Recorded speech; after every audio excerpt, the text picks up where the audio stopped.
guys that I'll talk to about their approach to a creative project that comes across their desk or like something new, I'm like, oh my God, like I would never think that way. Yeah. And you can obviously learn from that. But also, I don't know. I just think it's so fascinating to me. Agreed. And you're the first person who's not either photo or video that I'm having on, which I'm really excited to just like dive into. Because I think there's obviously so many different parallels that you can learn. Yep. That it doesn't even have to be the same medium.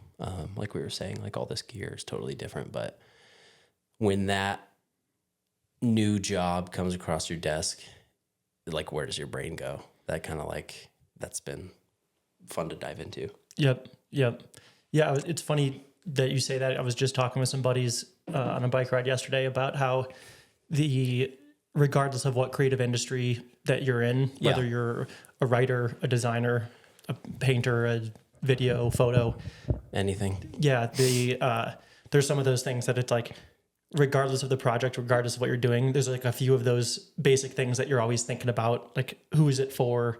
What's the purpose? What's the, Yeah, what's the vibe? Does your brain go to, I've found that, I guess now, I don't know if it's always been this way, but like working backwards helps me a lot, where what's the end goal or the end product, and then working backwards from there. Because if I don't think that way, then it's almost just like a chaotic mess. Yeah, 100%. Yeah. I feel like that's definitely something that I've gotten better at as I've gotten better further into my career. Yeah. Because I feel like early on, at least from a design perspective, so many people are so focused on the aesthetics of the output, where it's like, I just want this to look cool. I want it, maybe I saw something on Pinterest that I love this style, and I'm like, oh, I want to replicate that in some capacity or emulate that. Yeah. And I think a skilled, thoughtful creative is doing what you suggested. You're thinking about the end goal. What is the purpose? What is the problem that we're actually trying to solve? Yeah. And how do we create something that is addressing that, as opposed to this just looks cool and I'm going to blow a bunch of smoke and explain to you why it kind of works. Right. I saw this thing on YouTube the other night and I want to do that. Yeah, exactly. Exactly. Yeah. Which is, there's a place for that as well. But of course. Yeah. Yeah. It's when you're doing client work, it's, Yeah. you got to appease the bosses with who are writing the checks. You got to appease the bosses. You got to do it. Well, before we dive in, because mainly out of curiosity, I want to know what is up with the squirrels on your roof, because that's been on my mind. It's been on a lot of people's mind. I heard you say like people just went wild reacting to that. Yes. And for context, I had squirrels in my roof, to the people who are listening to this. And if you haven't had squirrels in your roof, I will tell you that they are relentless. I didn't realize that they can eat through like anything. They ate through, I had a 1-inch piece of plywood with chicken wire on both sides. They ate through 2 layers of chicken wire and plywood. Insane. So all of it to say they are out. It took me about 3.5 weeks to figure out how to actually keep them out, but it's done, and we're squirrel free. Although I did find 8 squirrel corpses in my roof as I was going up and sealing it off, which they were years old. They've been there for a while. They've been there, but it was... And it seemed like you learned a lot from this experience. I did. It's honestly, there's like a funny thing that I learned about it in terms of, all of my social media, anything I'm talking about is design related. Yeah. And I was, taking the videos and posting on my stories about the squirrels. I got more engagement on those squirrel videos, like literally, than anything I've ever done with design. And it truly is a good reminder of just try anything. Like, not necessarily start capturing squirrels and maybe that's the audience you'll build, but a reminder that you can just kind of do whatever the hell you want to do. And you might get people that are stoked or asking questions. Yeah. The post that you spend hours on, refining and making perfect, and you just know it's going to take off. Doesn't get anything. Nope. But then when I put on a mullet wig and sit on my roof and talk about squirrels, people are stoked. That should be your next YouTube channel. Just thinking about it. Pest control. That's awesome. Adam, for the people who don't know you or who aren't familiar with your work, to the millions of people watching, can you give a quick intro and then maybe where people can find your work? Yep. So my name is Adam Vicarel. I own Vicarel Studios, small design studio focusing on branding, packaging design, and hand-painted murals. You can find us at vicarelstudios.com. Maybe for a bit more perspective, the work that we focus on is helping businesses who either have, no logo, no visual identity. We help them stand out amongst their competition, or businesses who are already established. We help, if they see a way that they want to evolve, we help them evolve in the direction that they want to do so. So vicarelstudios.com, you can see our work, just Adam Vicarel on Instagram. And I've recently been very active on LinkedIn. So LinkedIn, I'm posting a bunch of thought leadership. Are you a thought leader? But that's where I've been most active recently. Also have a newsletter that I'm trying to flare back up. So Nice. Flare back up like herpes. You heard it here first. Yeah. But yeah, you and I are both from the Midwest. You're from Ohio. I'm from Indiana. We both moved out here. Well, you were out here before I was, I think, because I didn't get out here till 2017. Okay. Yeah, it was 2014. 2014, a few Summer. years. Yep. But yeah, I don't know. Something that also interests me is like growing up in the Midwest. For me, like everything always felt so far away. And I wouldn't say like Denver is like necessarily like you've made it or the place to be. I'm not trying to say that, but growing up, at least for like wanting to be, because I wanted to do like narrative film work growing up and work in the movies and go to LA and do that whole thing, but it just seems so far away. And now looking back, I think because the internet things are different, but yeah, did you have that same experience when growing up like in Ohio? It just felt like, I don't know, even the idea for me growing up, like, oh, being a graphic designer was not like, or a photographer, like that was not a normal thing. Totally. Yeah. Did you have the same? I think it had less to do with being in the Midwest. Okay. But certainly I didn't grow up surrounded by creative people. Right. And I mean, my mom has like a tenacity for interior design. She doesn't do it professionally, but has a great eye for it.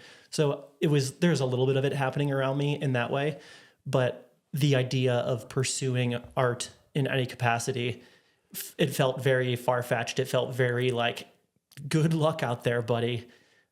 Particularly when you're younger, most of the stories that you understand or know about artists is like, Van Gogh, and, he cut off his ear. Right. Because like, he was insane. Yes. Yeah. And, you hear about like Picasso, he painted his entire life and didn't become famous until like 40 years after he died, or right. I don't know if that's actually true, but to that effect, where there's this like really weirdly poetic positioning of being like a starving artist. Yep. And I definitely did not gravitate towards that early on.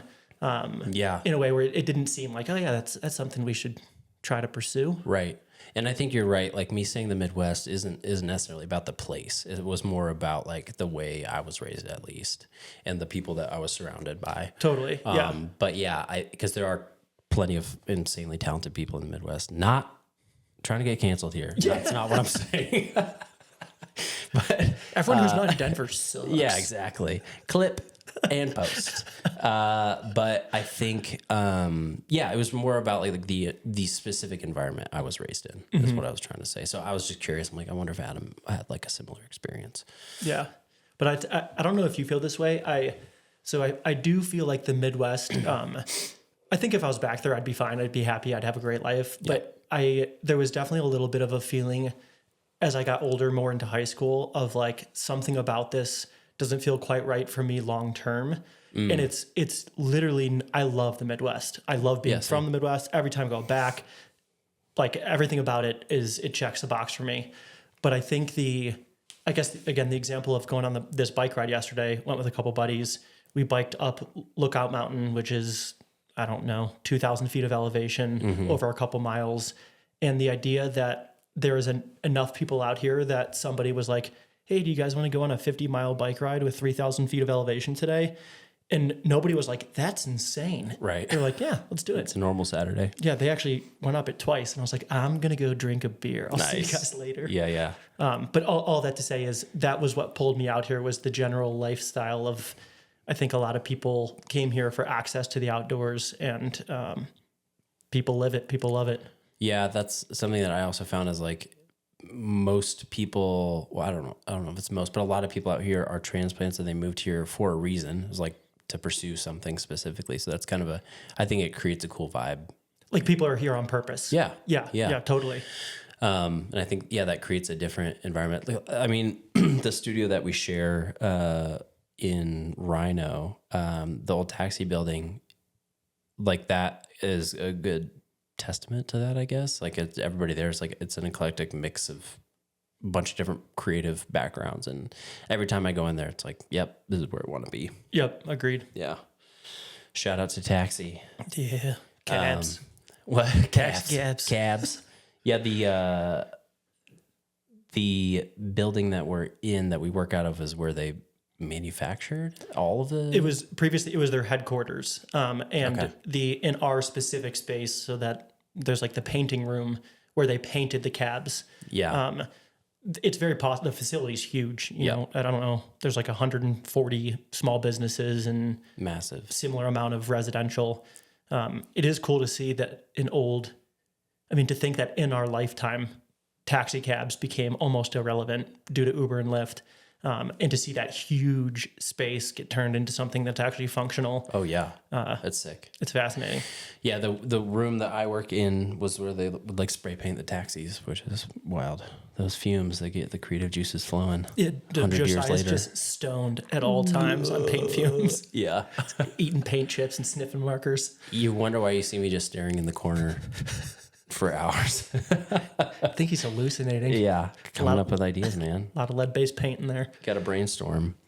Cool. So going back Midwest, can you kind of give me like just a brief, like, you know, like what's your story? I hate saying that, but like the motivation for coming out here and then starting your company, that whole thing. Yeah, that whole thing.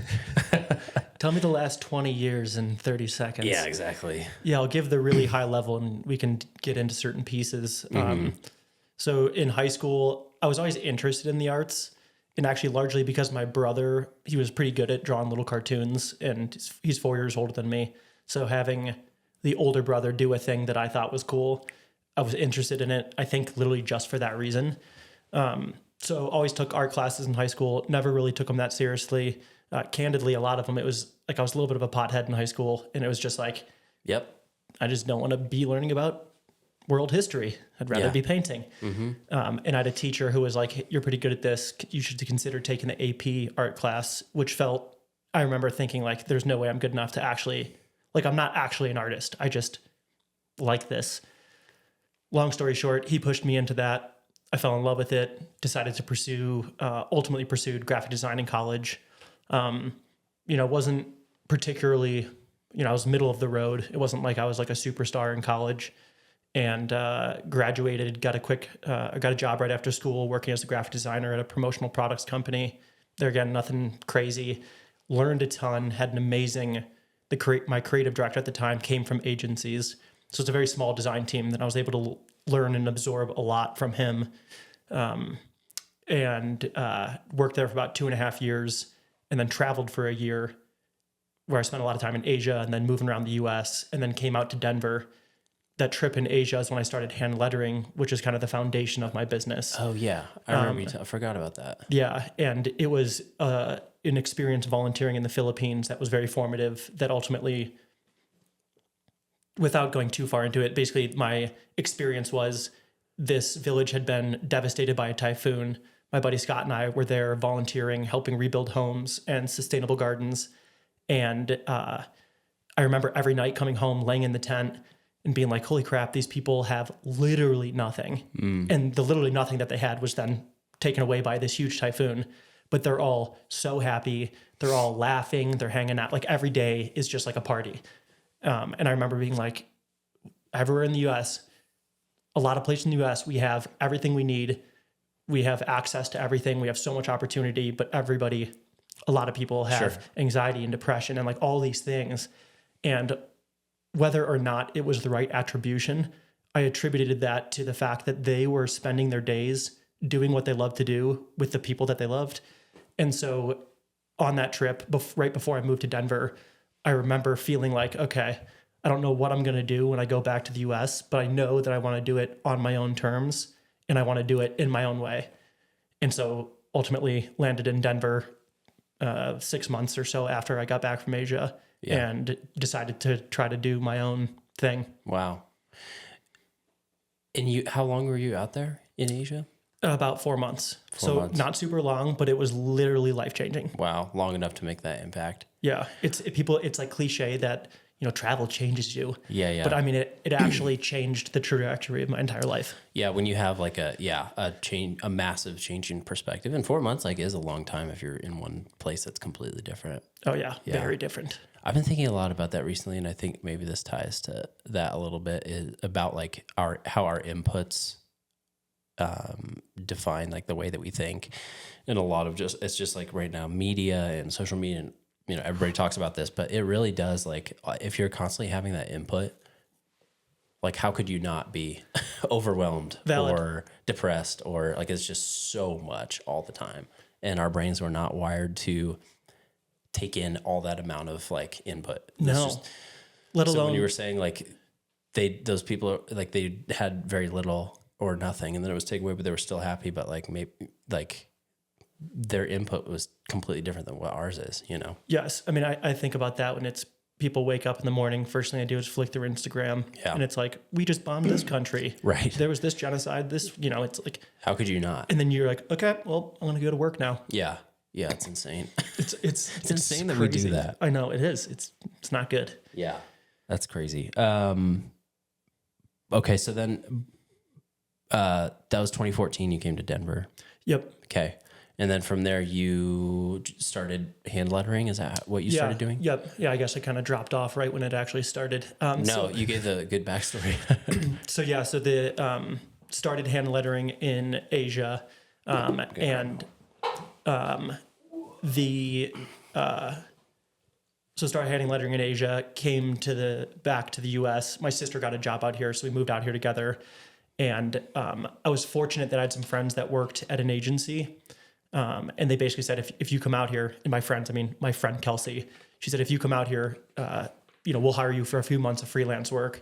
And that was enough for me to be like, cool, done. I'll make some money. I was charging $25 an hour. Hell yeah. Big dollars. Big money. When you consider at least a third of that goes to taxes. And after everything. So came out here, and for 2 or 3 years, I was freelancing at that agency in particular and a few others. Okay. And that was 30 to 35 hours a week, maybe 40 sometimes. And all of my spare time, I was practicing hand lettering. So the first 3 years I was out here, I was literally working like 60 to 80 hour weeks, 80 being an extreme, but always more than 40. And a lot of that work was unpaid. It was literally just me practicing. And the vision that I had, which it wasn't very refined, but was, I love doing this. Maybe if I get good at it, one day it can be a part of my career in the future. And so I just practiced with no real goal other than just that. And after 3-4 years of just working tirelessly, at some point the traction started to pick up.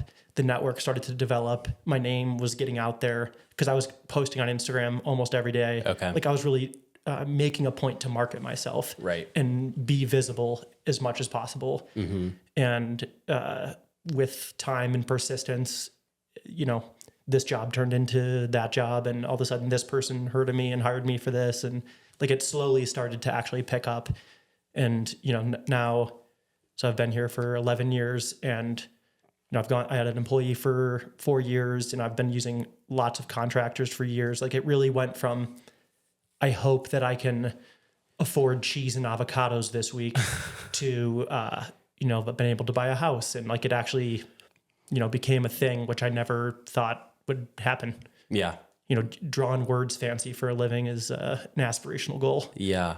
What was it about the hand lettering what is it about that drew you in? Yeah, that's a good question. And just for context, so I feel like a lot of people know the word calligraphy, which is basically, calligraphy is basically just fancy handwriting. You do one pass with the brush or pen. So it's like as if you are writing with a pen or pencil. Whereas hand lettering, you're sketching the outline of the individual letter forms. So the process is very different. So hand lettering is very illustrative. So as somebody who likes illustration, there was a little bit more like overlap there. And I think what I really was drawn to about hand lettering is it appeased my design sensibilities. Yeah.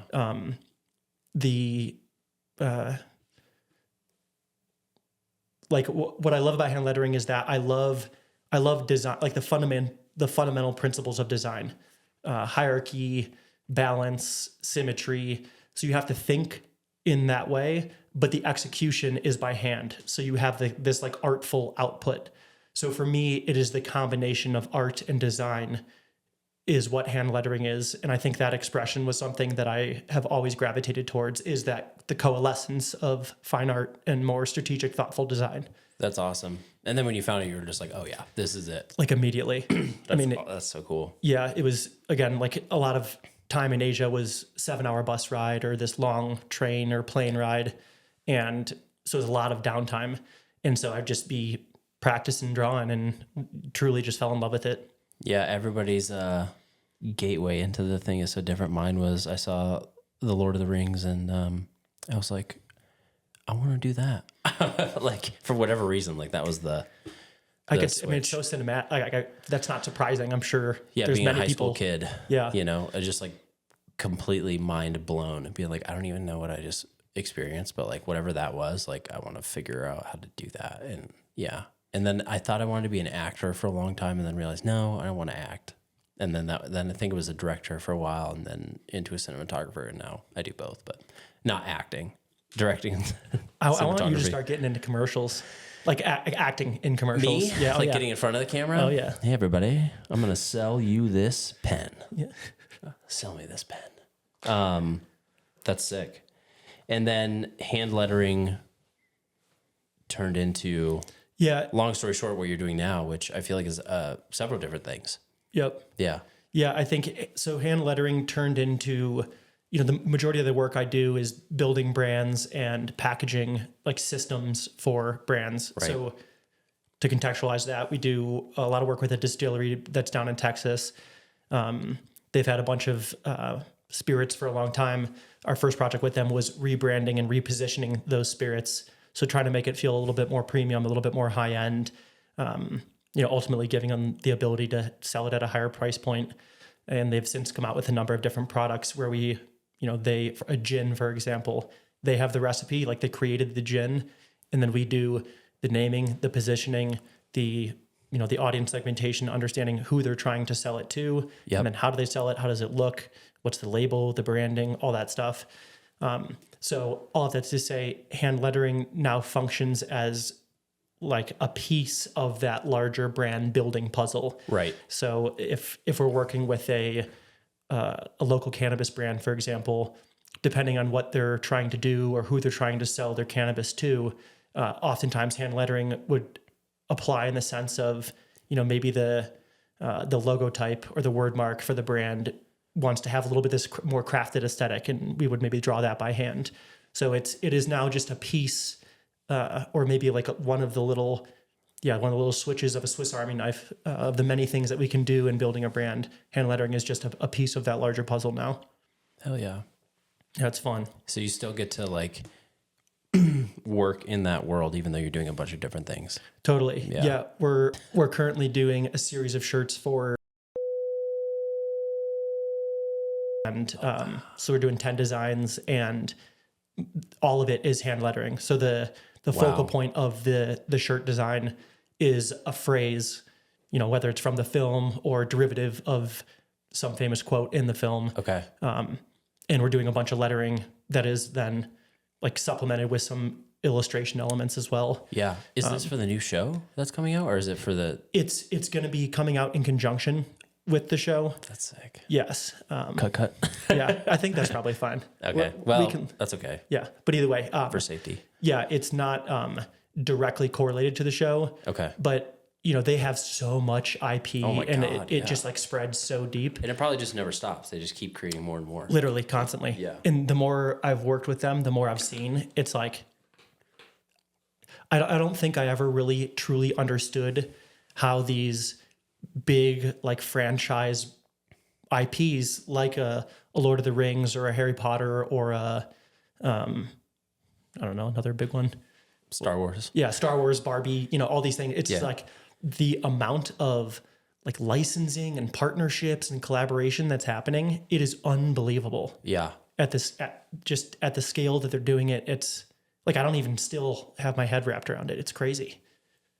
And like, yeah, I guess all of the projects that I'm involved in on the commercial side, it's always based around like a new launch of something or like a new whatever it is. But I don't know that I've been a part of a project like that. That's, I guess, brands, like car brands and stuff. They've been around forever, but yeah, just continually like creating more and more and more.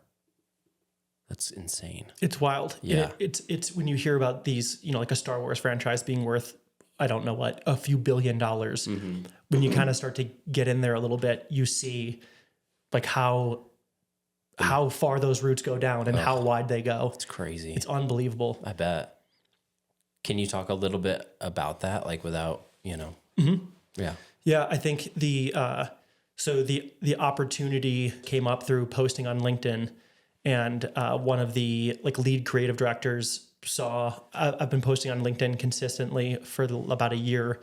And because initially I was all in on Instagram. Oh yeah. And I was not getting any true work opportunities through Instagram. So I figured if I'm going to be putting this much effort into social, let's try LinkedIn, where decision makers are hanging out and people with budgets often are, versus Instagram. And after about a year of being consistent there, just opened up my inbox, and it was one of the high up creative directors had hit me up. Love your work. Would love to chat. Had a call with him, some people on his team, and they basically just had a couple projects that were kind of coming down the pipeline that they felt like we'd be a good fit for. 2 projects quickly turned into 4 turned into a couple more, and we've been working with them pretty consistently. I mean, really only for about 8 months now, but it's been all really fun, really cool work. That unfortunately a lot of it won't come out for like a year and a half still. Yep. So it's like all this like amazing stuff that I cannot wait to share, and it just can be sitting on the hard drive for a while. That is always tough, like having those projects in the can and then you just have to wait to be able to share it. But that's cool. You can show me off camera. Yeah, dude, that's sick. Going hard on LinkedIn. I made that switch. I'm not nearly as consistent as you are, but starting to make more of an effort to be on LinkedIn is. I've seen some rewards from that, which has been great. Just in terms of like connections and people and same thing, like quality of connection. I feel like Instagram for me it's more like peers, and LinkedIn is almost seems like there's more opportunities for future work. I would agree with that. Yeah. To your point, there's this like, whether we acknowledge it or not, there's always this like subconscious positioning that we're doing with ourselves as creative people. Yeah. I have kind of knowingly and intentionally positioned myself as somebody who is, I don't like the perception of being busy, which I know that people perceive that of me. Yeah. But I like I do intentionally position myself in a way where if somebody's going to reach out to me, like a business, I want their perception to be, this guy's always doing work. Oh yeah. In a way where it's like, we hope we can work with him. We hope he's available. Yeah. Yep. And I think that's, just being thoughtful about what you say and how you say it or where you're putting it out there. Again, from a positioning standpoint, I think is a valuable thing to be considering and thinking through. Yeah. One thing I wanted to kind of pick your brain on or just like have you dive into is the mural side of things. Because that's obviously it's tied to hand lettering, but I just think it's fascinating. Like standing in front of this massive building or this massive wall, brick wall or whatever it is, and just how do you approach that? Let's start like creatively. How do you approach that? One of those projects. Yeah. It's funny because it does feel intimidating when you think of, standing on the sidewalk and looking at a full blank building and being like, okay, we got to paint this thing. Like it feels daunting. Yeah. But it really, from a creative process standpoint, is basically the same thing as drawing on a full piece of paper. Like it's bigger, it's different, full piece of when you're drawing on paper, you're using your finger and your wrist. When you're drawing painting on a building, you're using your arm and your body. So the scale of what you're doing is totally different. But again, the creative process is almost the exact same.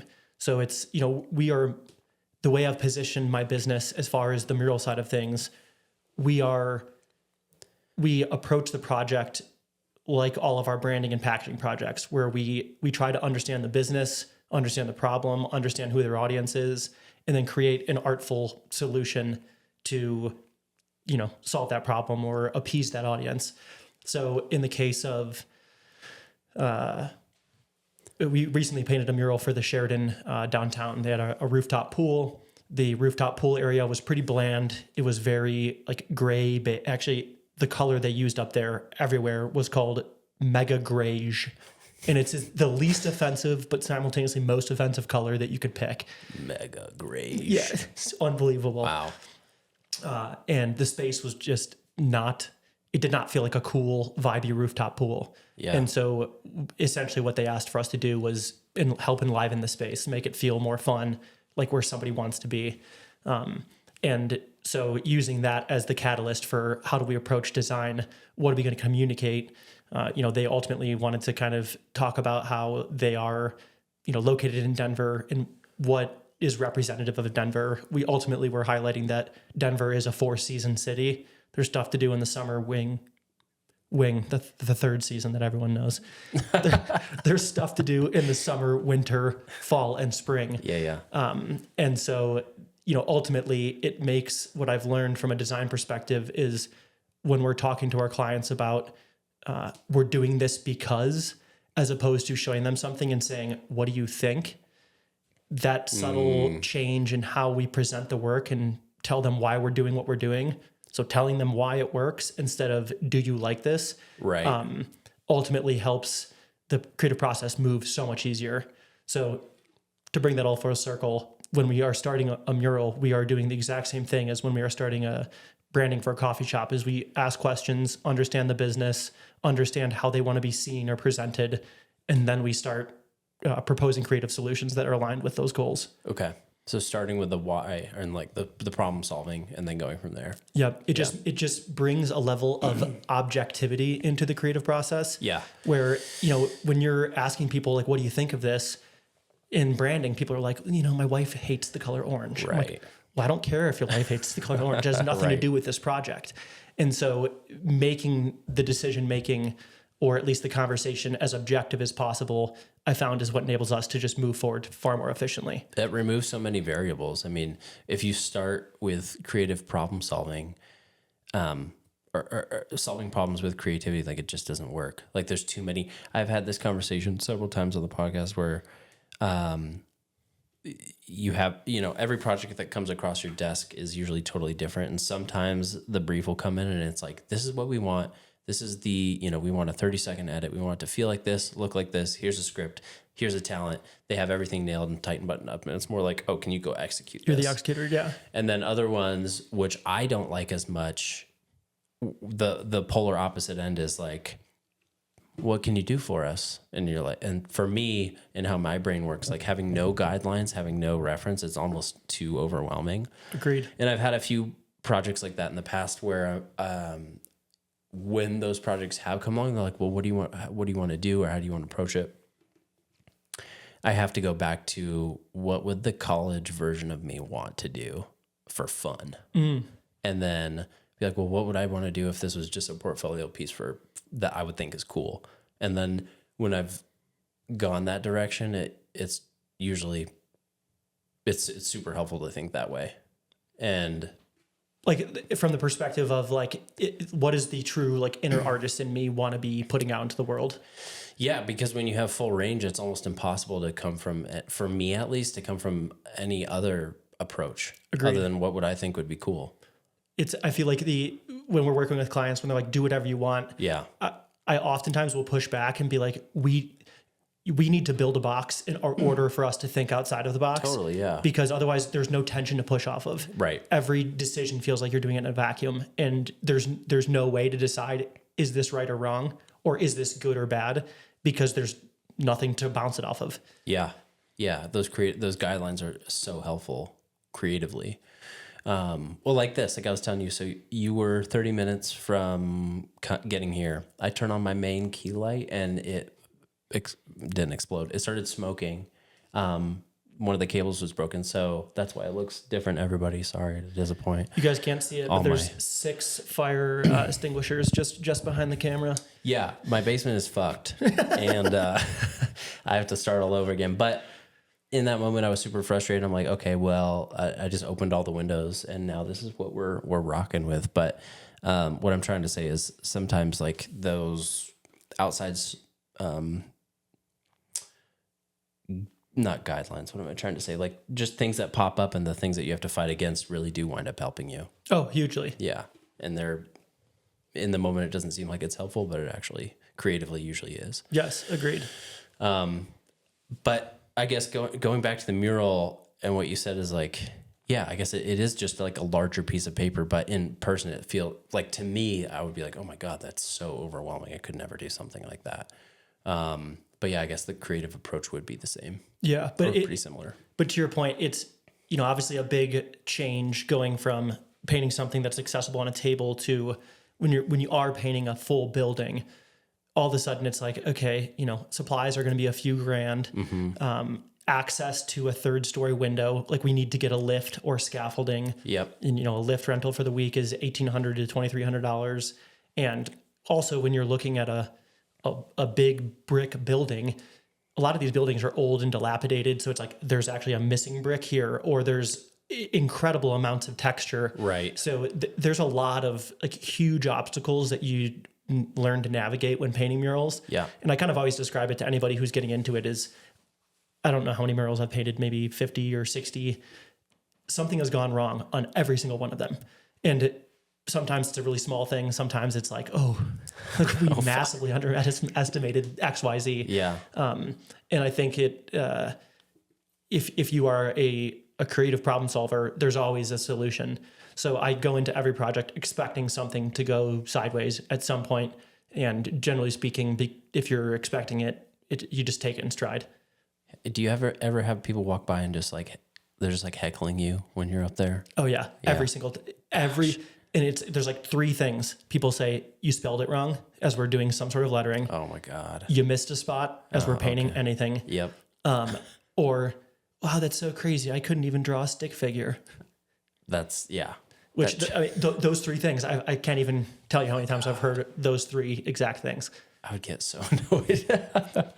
I mean, I guess for us, it's different, but like being on set in public, it's all, what are you guys filming? What are you guys shooting? Like constantly. And then the thing to say is it's a mayonnaise commercial. Yeah, I remember you telling me that. Yeah. Because nobody cares. They're like, I have no more questions. Shit, that sucks. All right, I'm going to keep walking away. Don't tell them something cool. Right. Yeah. So mayonnaise commercial is always the answer.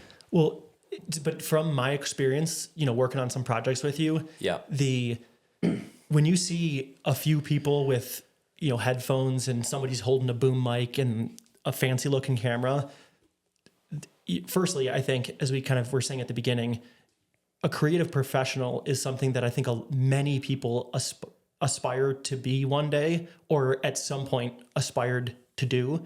And for better or for worse, the concern or fear of having a stable future push them towards, marketing or sales or a more perceivably stable role. Yeah. And so I think a lot of people are like, I don't care what you're doing. This looks really cool. Yeah. I just want to know about what's happening. That's true. Yeah. And to be fair, anytime I see a production out in public, I'm always like, what are you trying guys to shooting? see what they're doing. So I do it also. You should keep in a backpack at all times just a small jar of mayonnaise. So if they're like, if they try to pull the same thing on you, they're like, we're shooting a mayonnaise commercial. Just pop it out and start spooning it, eating it. Like, I love mayonnaise. Tell me more. Tell me more. What kind of mayonnaise are you guys filming? My favorite brand is Duke's. I love Duke's. Is it Duke's? Kind of going back to what we were first talking about, which is the creative process. And this is a really broad question, but that new job comes across your desk. Where does your mind go first creatively? For just like kind of generally any creative project? Yeah. It's so really, as we were kind of talking about the objective versus subjectivity in a creative process, I immediately start asking questions and trying to understand things that can help me form an objective perspective on the opportunity. So to be more concrete, like if it was an ice cream company that needed new packaging, and they were like, we just want you to do something cool, I would immediately start asking questions, something cool. Well, cool to who?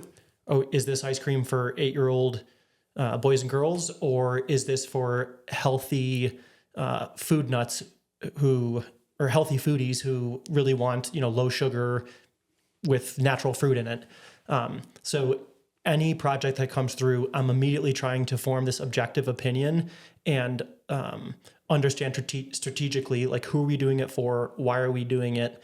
And, what's the end goal? Yeah. And I truly have found that approach to every project, whether it's lettering, packaging, branding, a mural, illustration, having, as we were discussing, that tension to push off of, it just makes the decision making in any creative process so much more fluid.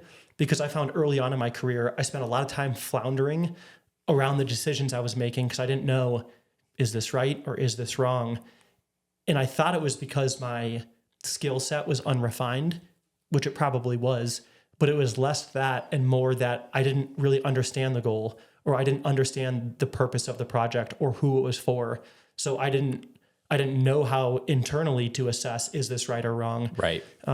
So it really just comes down to trying to frame things as objectively as possible. Mm-hmm. And in some ways that makes it sound like stripping all of the fun creativity from it. But as we were saying before, I really think if you start to build a little bit of a container to work out of or to work from, that's where you can really get creative and really get weird with your decision making. Yeah. I mean, it's also like you're not immediately jumping into the creative.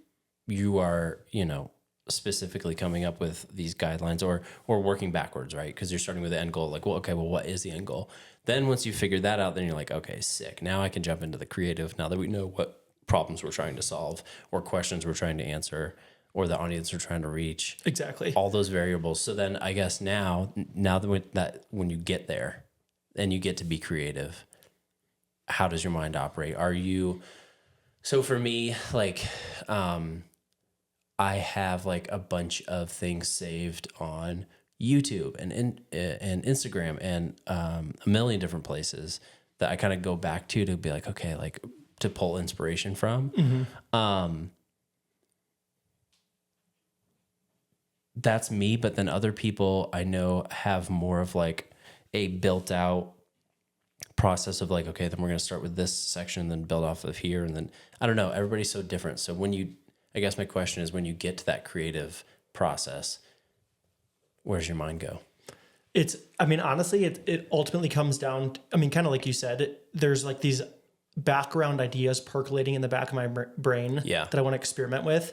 And I think it's oftentimes more I want to try this process or I want to try this new thing and see what the output is. Mm-hmm. So I think, better said, ultimately, experimentation is where I lean. Okay. Where when it's like, okay, like we understand the strategic positioning of the project, like now let's get in there and have some fun. Yeah. Oftentimes I'm trying something new. And I guess an example relevant to what I'd sent you, we just did this project with Einstein Brothers Bagels. Yep. And it was like an interior artwork package. And it was the last project that my previous designer, Carly, worked on before she left. Shout out to Carly. Shout out to the Sauls. She kind of led the illustration process. And going into it, if you were to look at the project at face value, it's very expressive and colorful and playful and fun. Mm-hmm. But I spent so much time doing all of this strategy up front because their leadership team who we were meeting with, it was like 8 of them, from CEO down to other C-level executives. So it was kind of intimidating. And also that feeling of like, is there too many cooks in the kitchen here? Oh, yeah. Where it was like, are they going to poke so many holes in anything that we try to do where ultimately the output is no longer going to be creative? But ultimately what I found was being very strategic up front, it got alignment and agreement from that full team. And so then when we went into the actual creative process, so coming back to your question, the illustration style that we ultimately did was one that neither Carly nor I had really experimented with very much. It's like really exaggerated forms and like long arms with big hands. Not a style that we're like known for necessarily, but we were like, this feels fun. We've seen it in the industry. We've seen it be successful. So it's an opportunity to just like totally try something new. So That's so cool. Yeah. Because to be completely honest, when I saw that post on Instagram, I didn't see that you had posted it, but I was like, oh, that's so cool. I didn't even recognize that you had done it until you sent it back to me again. Oh, no way. And I was like, what? Like I had to do a double take because so that's a shout out to you guys because it was so cool and different than what you've done before. Totally. Yeah. And so I think that's the benefit of, from my experience of having this like strategic foundation in our process is we get buy-in from anybody that we're working with up front. And then it's like we have the permission or we've gained their trust to, on our end, we're like, we didn't tell them this is a style we've never done before, but that was the case. Hell yeah. But they already trusted us. We already established the trust. So we could confidently try something totally new. And because they already trusted us, there was less resistance along the way. So even if we were questioning some of this stuff, they weren't. They were bought in. They're like, cool, we'll do that. Yep. And then it's you that are like, oh, okay, this is something new that we get to try out. Totally. Yeah. Adam, I noticed you brought a little, what you got in that bag?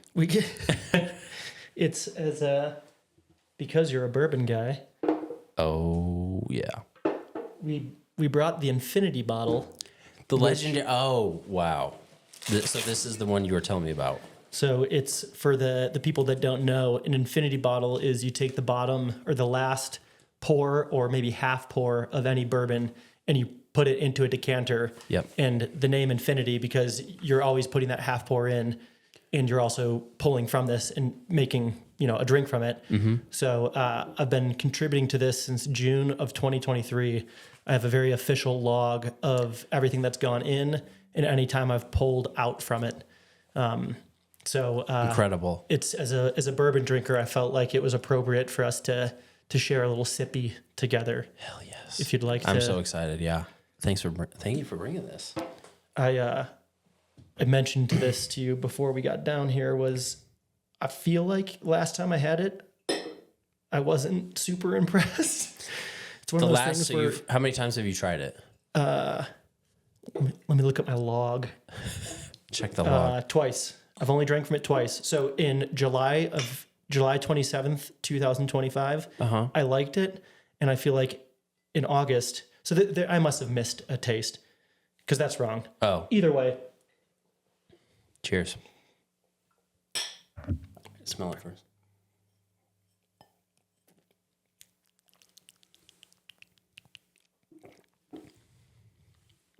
Whoa. Okay. I mean, right off the bat, there's a lot. There's a lot happening. It's better than I remembered it being. That is good. Is there like rye in there as well? Yeah, oh yeah. Everything. Yeah, there might be a little bit of pee in there. A little bit of Fireball.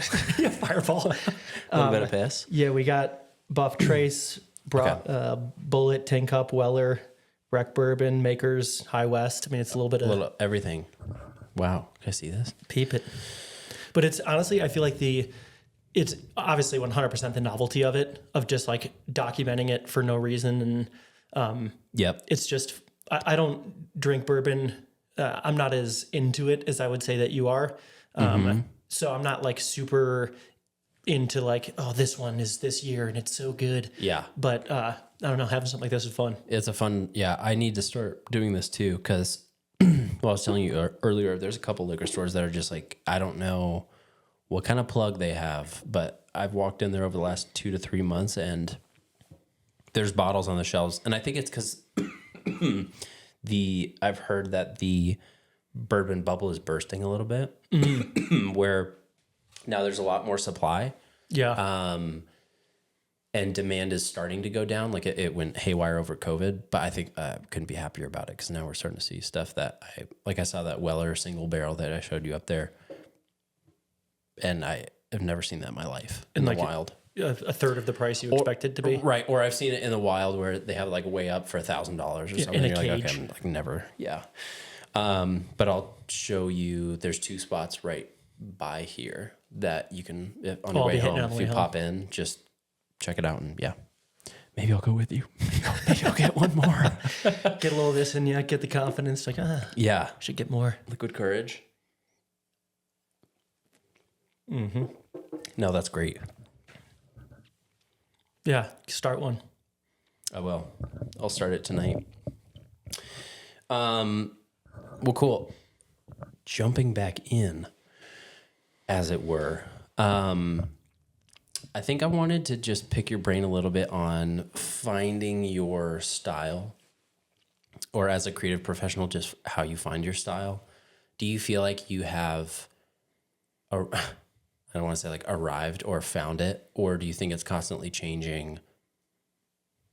What's your perspective? What's your take on that? I think and I guess it's similar in your field that like certain DPs or directors, like people are sought after because of XYZ style. Yeah. Correct? Yep.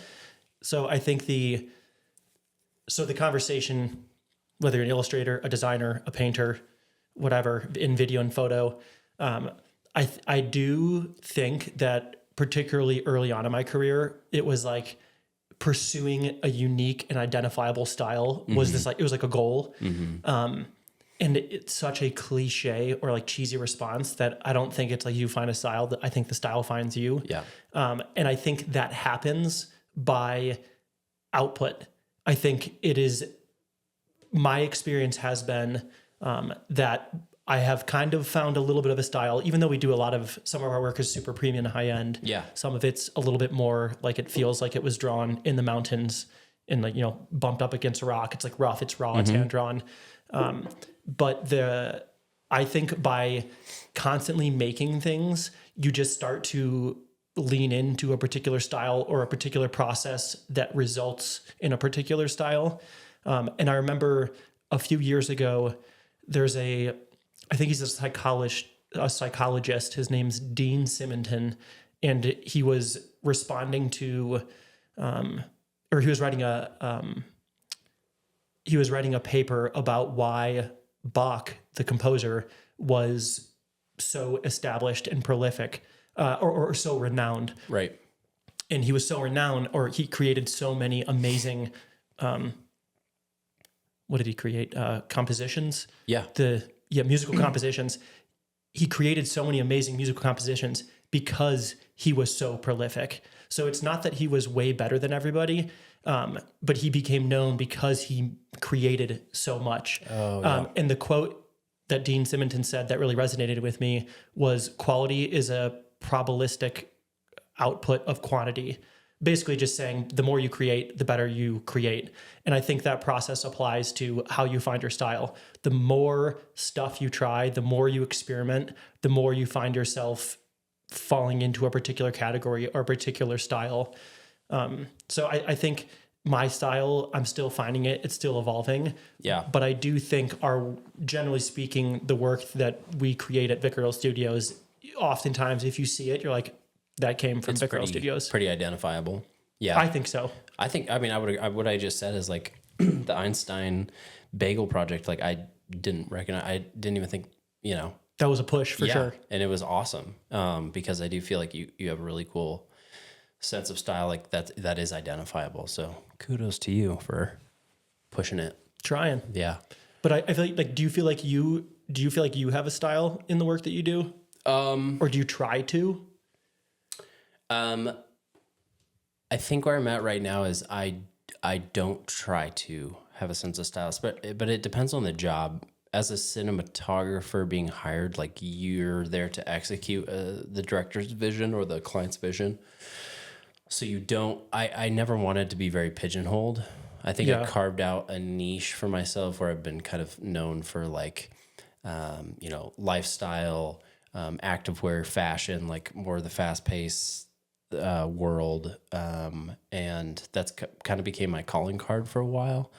But I also really tried to carve out space in like high key commercial work, that was really kind of the opposite of that. So I wanted the first 5 or so years, I wanted to be pretty well balanced. And now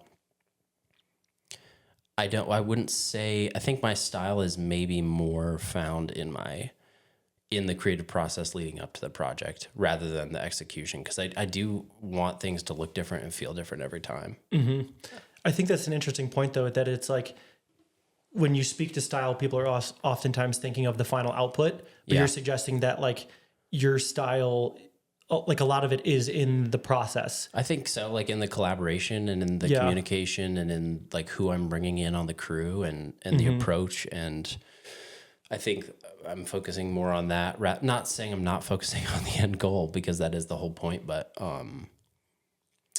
I say this all the time, and I've said this multiple times here, is that like I would rather be working on a toilet paper commercial with awesome creative and awesome crew rather than a Nike spot where everybody's miserable and like hates their life and the creative sucks. So I think it used to be, starting out, the goal was like the big brands and, the big commercial sets. And now that I've done that, it's kind of like going backwards in a way to focusing less on the brand or the end goal and more on the creative and the people. I love the idea, because again, some of the work that we do is high-end premium versus rough and raw. And so if you compared them side by side, they look drastically different. Yeah. But the idea that the through line or the style that I have found is in the process. Yeah. It is how we communicate with the client, how we extract the information from them that we need, how we collaborate with our contractors. Yeah. I love that idea, because then there isn't this like preciousness of like, well, I have to make sure it has a little bit of my flair on that final output because that's what I'm known for. It's like, no, you get known for the process, not for the output. Yeah. And I think a lot of creatives struggle with that, myself included. It's like, oh, I'm going to die on this hill for this specific shot or this. I think learning how to read the room, a lot of people struggle with, where, myself included, where you're going in with specific creative ideas or intentions and you want it to be this way. And a lot of times it's not, like that just shouldn't be the case based off of the project that you're on. So being able to read, the client or the deliverables or even just the creative, be like, well, this isn't the time. Like that shoot I was telling you about where it was like super last minute. Yeah. And it was like, okay, everything's out the window and we're going to roll with it and we're going to make the best thing possible. So, which I think it's also a good reminder that it's not everything you create is going to be a portfolio piece, and it's like 90%. Yeah, I feel like totally. Yeah. But I think that was a hard thing for me to swallow early on, was I did want every single project to be better than the last. Yeah. And everything to be like, I put all this time into it. I want to share it and have it lead to, whatever is next. Yeah. And as Josh Berendez in our studio, he said to me, he's like, dude, some works to pay the bills and some works for the thrills. And it's a good reminder that some of the stuff you do is like, this is not intended to move the needle in any way other than the bank account. Yeah. Some of this is like, you just do need to buy groceries next month. So yeah, my take has always been, if I get through the end of the year and I can look back and see 3 projects that I'm proud about and that I could post and like update my website and portfolio, like big ones, I'm happy. At least in the commercial world. I think that's good. And some years it's a lot more than 3. In other years it is 3 or 2. But I think really it depends. It's realistic. Yeah. Because the reality is a lot of work isn't going to be cool. Right. Like roofing company needs a video. It's like, how sick is that going to be? I mean, it could be. Could be. If you're getting squirrels out like me. If you guys need me, I'm here. Next YouTube channel. I'm saying. Yeah, but I guess the flip side of that too is like progress over perfection. Perfection is the enemy of good, which has been huge in my approach also, to where like, I don't think I should post this because it's like not that great. But, and maybe it's not even posting, but not being too precious with it is what I'm trying to say. I think is so important. I think so many people just overanalyze their own output and think so hard about everything being so perfect. And I think there's a degree of like professionalism or polish that is, necessary. Yeah. But if perfecting a thing prevents it from going out multiple months or multiple years, not worth it in my opinion. Yeah. Yep. I think also with social media and AI and just everything, it's like people are absorbing so much information that the reality is like they're not absorbing it nearly as closely as we are. So, Right. 80% done to us looks like 100% done to 99% of people. That's a good way of putting it. Yeah. Because a lot of times looking back, you're only focusing on like the things that didn't work out. Like that's not as good as I wanted it to be. And in reality, it's like, dude, that's fucking cool. Just share it. Yep. Agreed. Yeah. Easier said than done though. Easier. I have a project I've been sitting on for a while that I haven't posted that, yeah, I think I do need to share. I just haven't found the time yet. It's real. So yeah. Something else I wanted to talk to you about was just like, you and I have talked a lot about this over the years, is like wearing multiple hats. In my world, at least in video production, it's pretty necessary to, depending on the project, come on as a director or a DP or both, depending on the project. But yeah, just picking your brain, like, what is that? Did you start out being like, at least with hand lettering, was it like, I only want to do this for the rest of my life and I don't never want to like expand or grow? Obviously that's changed now, but yeah, how did that start out versus where you are now? Yeah. Yeah. I think you kind of referenced this earlier on that some projects, I'm really only wearing one hat because I'm working with, an agency that they have a vision, they have a goal, they know exactly what's happening and what it needs to look like. And I'm kind of just the executor. So in those cases, sometimes I'm just plopping on hat number one and I draw the word blueberry nice and blueberry-esque. Yep. And hand it off. And then other times it's a client who's like, hey, we have this thing, we need to sell it, help. Yep. And then you wear every hat. Every hat, yeah. And I think to your question about hand lettering, I always looked at hand lettering as a means to an end. Like I never intended to be a full-time hand lettering artist, which there's people who all they do is hand lettering. Yeah. I always looked at it as an opportunity, again, to support the branding and packaging work, mural work that we do. I personally have found, there's earlier on in my career, I remember thinking about going from, designer to senior designer to art director to creative director, and having this understanding that a creative director oftentimes isn't really working on the work anymore. Like they're not hands-on creating things. Right. They're more of the visionary, they're understanding the business objectives and distilling down the creative. And I always thought that sounded like too far removed from the creative process. And as I've grown in my career and I've had to wear the creative director hat a lot more, I've had to wear the business development hat, the negotiating hat, the sales hat, all of them. I've come to find that I used to think that I just loved drawing and designing. And I've come to find that the process of being self-employed, the fact that you are literally always learning and you're always trying something new and you're always being pushed up against whatever boundary you've set. Right. I've found that the creative process of growing and maintaining a business, that in itself is something that I love doing. So I've found over the years that I love trying on every hat. Yeah. Because I think that's the benefit of self-employment for me is you get to do a little bit of everything, and that keeps me excited and feel like every day is not the same. Right. And it actually makes me show up every day feeling excited about whatever it is I'm going to do. Like you've fallen in love with that process of like just learning something new and constantly pushing yourself. Yeah. Yeah. Which I think you kind of have to. Otherwise you get totally burned out. Yeah. Or totally overwhelmed. Yeah. So. Yeah. No, I get that. I think, and then after a while, like that becomes the norm, right? And to where like feeling uncomfortable all the time or feeling pushed all the time, when you don't feel that, then you're uncomfortable. Which is almost backwards. Totally. But I mean, it makes sense. Yeah. So that becomes the uncomfortability becomes the norm. I was talking with another cinematographer, where it's like, what's the difference between somebody who's new and experienced? And we came out with, comfortable with the unknown, to where like you'll show up onto a shoot and you're like, yep, we don't know how this is going to work out, but like, we're going to figure it out.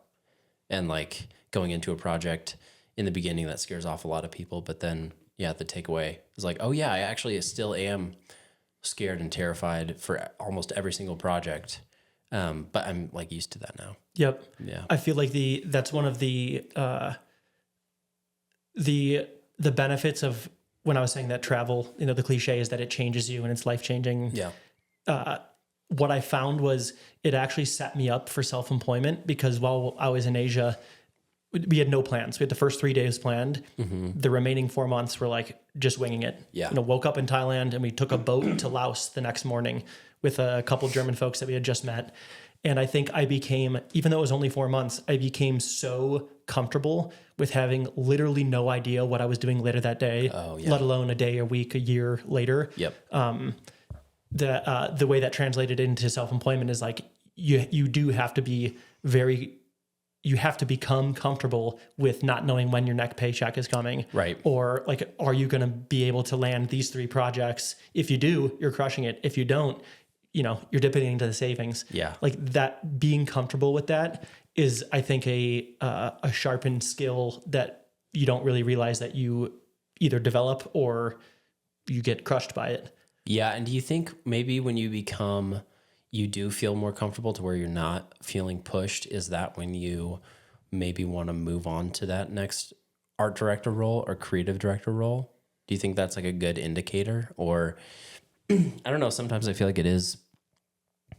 Maybe, and I'm guessing there's not like one answer for this, but I'm just talking out loud, like realizing maybe when it's time to move on to the next thing. Yeah, I think the learning, I think, is so important, period. And I'm an advocate for saying yes to opportunities or projects that feel really uncomfortable. And we were kind of talking off mic earlier. Right. And we'll need to bleep out some of this. Sure. But we recently landed a project with, and we're designing a custom typeface for them. Okay. And this project is substantially larger than anything we've done, monetarily, and like the scale of the project. It'll take a full year to do. I have some incredibly talented designers that I'm working with in the process. And I feel like the imposter syndrome flares up when taking on a project like this. Yeah. And I think I always am trying to not let my own fears or imposter syndrome get in my own way and force myself to do things that feel uncomfortable, whether that's a client, an opportunity, a style. And I think that in itself makes me feel like I'm continuing to grow and to learn. So to your question, it's like sometimes I do have to wear a new hat because of a new opportunity we took on. Right. And I do think the constant pursuit of challenging oneself is so important. Yeah. And particularly being self-employed, it's like you don't have a boss to force you to do something you don't want to do. Right. So you have to take it upon yourself to do it. Otherwise, the world's moving too fast to remain stagnant. Like the creative industry, if you blink for a year, it's upside down on its head. Like you have no idea what has happened. And if you're not pushing yourself to grow with it, then you'll be left in the dust. Yeah. I mean, and even outside of just work, like pushing yourself personally to do things. And that's something I'm, this year starting to work on more, is like pushing yourself to do like into hobbies or, whether it's working out or exercise, like we were talking about earlier with the bike riding up Lookout Mountain. Those things too only help fuel and like go into the work. 100%. Yeah. And I know you're like a super active guy. Can you kind of talk about that a little bit? To where like finding, going into those hobbies and finding those passions that can also help fuel the work. Mm-hmm. Yeah. I think there was a point in my career where I was just literally all in on design and art in a way where it was like, it was my identity, which I don't think is a bad thing, but I kind of had the realization during the pandemic of like, I am so much more dynamic and more than just a designer, as I had kind of intentionally pigeonholed myself because I wanted to be known as that. Yeah. But ultimately, it was during the pandemic, I became an ambassador for the Cherry Creek Lululemon. And through that process, I've always been very into fitness, and I realized it's like, I can part of my career trajectory can be more than just art and design. And so during that, I really realized like moving my body physically gives me so much clarity in the work that I'm doing. And sometimes it's just a mode of processing, stressful week. I just have to move to like shake it all out. Yeah. But I mean, I know you're a trail runner. It's like, I personally feel like if I'm out and about, I will have these little epiphany ideas while I'm like mid run. And it just is, I find it so beneficial. Yeah. Yeah, for sure. I mean, even just clearing the mind for me, I've never been the one to have creative ideas come up when I'm working out or running, but it's always like after the fact. Yeah. Just clearing the mind out. And then I don't know. But yeah, it's super beneficial. It's like the endorphins are flowing and, you kind of, it's like you get the stress out. Yeah. And it makes space for the idea that just kind of flows into you. Yeah. Are you still, because I'm right now trying to find a place to go to at least once a week to start doing sauna. Are you going anywhere for sauna or recently? So I was previously going to Traverse, down on, South Denver. Yep. And they had a sauna cold plunge. Okay. I paused over there for a year, starting they opened a new location. So all of that to say is I believe this new location also has a sauna. Okay. And I'm very excited to get back into that habit. Where's the new spot? The Highlands. Oh, okay. It's a 7-minute drive from taxi from the studio. Okay. So very close. Yeah. Okay. But do you have a sauna? No.